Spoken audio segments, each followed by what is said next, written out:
तू काय बी म्हण, थंडीच्या दिवसामध्ये फ्लावर वाटाण्याचं सीझन असल्यामुळं ना, भाजी, पावभाजी एकदम भारी लागते बघ. म्हणजे का नाही 4-5 वेळा तर पावभाजी बनवलीच पाहिजे.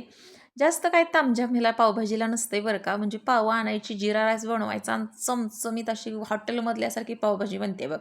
तर भाज्यांमध्ये घातले काय आपण इथं फ्लावर, वाटाणा, शिमला मिरच, गाजर, बीट घातले, बटाटा घातला. हे सगळं धुवून का नाही कट करून 4-5 शिट्ट्या देऊन घ्यायचं कुकरला. जास्त पाणी टाकायचं नाही बरं का. अशा पद्धतीनं मॅशरच्या साह्यानं का नाही त्याला एकदम चांगलं एकजीव करून घ्यायची, त्याची पेस्ट बनवून घ्यायची.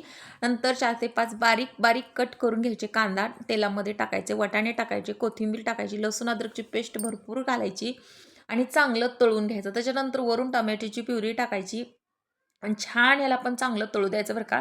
नंतर पावभाजी मसाला टाकायचा, धणेपूड पावडर, लाल मिरची पावडर, चवीपुरतं मीठ, चिमूटभर हळद टाकली.